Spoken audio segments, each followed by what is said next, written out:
गणतंत्र दिवस हम लोग मना रहे हैं पूरे देश में।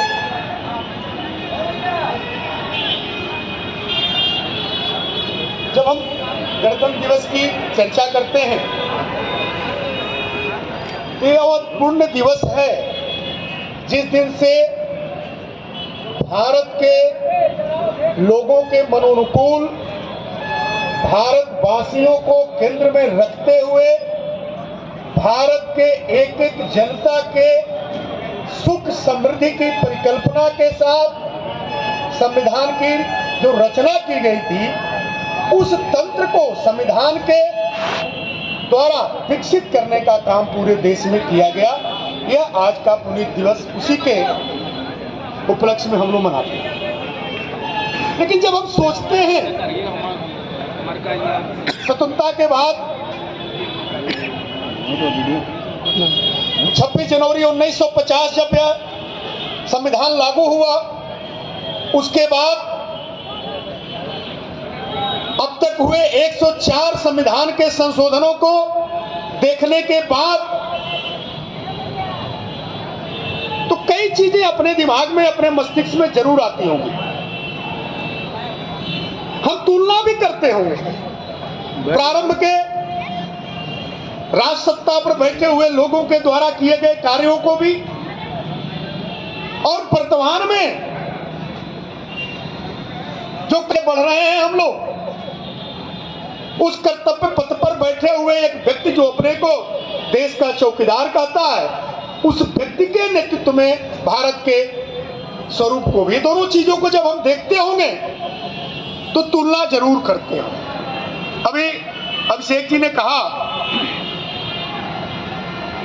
कि कर्तव्य पथ पर जो राजपथ से हट करके कर्तव्य पथ हुआ, उस कर्तव्य पथ पर हम लोगों के समाज को भी रेहड़ी पटरी व्यापार से जुड़े हुए लोगों के लिए भी एक अलग गैलरी बनाई गई बैठने के लिए। क्या ये 2014 के पहले नहीं हो सकता था? क्या पहले इस पर नहीं सोचा जा सकता था? जब हम सोचते हैं कि भारत विकसित देश बने, भारत के विकसित देश बनने की परिकल्पना को लेकर के हम आगे बढ़े, तो ये क्या 2014 के पहले परिकल्पना नहीं हो सकती थी? आज ही क्यों हो रही है? ये 74वें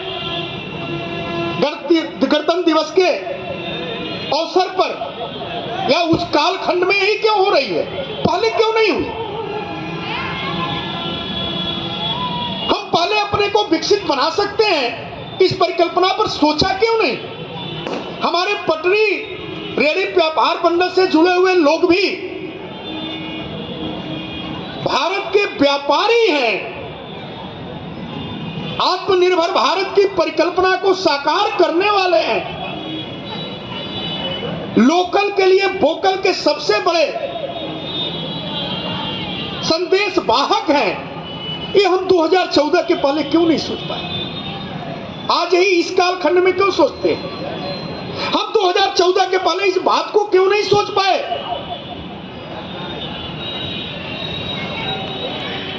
कि गुलामी के एक एक पहचान को, एक एक चिन्ह को हमें मिटाना है।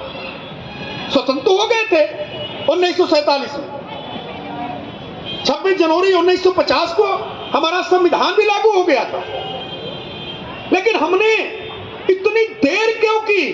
2014 तक इस पर विचार क्यों नहीं हुआ? मोदी जी के आने के पहले इस पर विचार क्यों नहीं हुआ कि विदेश के सभी चिन्हों को, स्वतंत्रता के सभी चिन्हों को, गुलामी के सभी चिन्हों को हमें मिटाना है? इस पर क्यों नहीं चिंता हुआ? तुलनात्मक रूप से देखते हैं और आज के भाव को देखते हैं, जब सोचते हैं, आगे बढ़ते हैं, चिंतन करते हैं कि आज भारत अपने को विकसित बनाने की परिकल्पना को लेकर के काम कर रहा है। आज भारत गौरव के साथ कहता है कि हमें गुलामी के एक एक चिन्ह को मिटा देना है। यह कहता है कि हम अपने विरासतों को, हमारे जो गौरव के चिन्ह है, उस चिन्ह को आगे लेकर के उसको प्रकाशित करके संदेश के रूप में पूरे समाज में, विश्व में देना है। उस विरासत का सम्मान करना है, सहेजना है, संवारना है, सजाना है।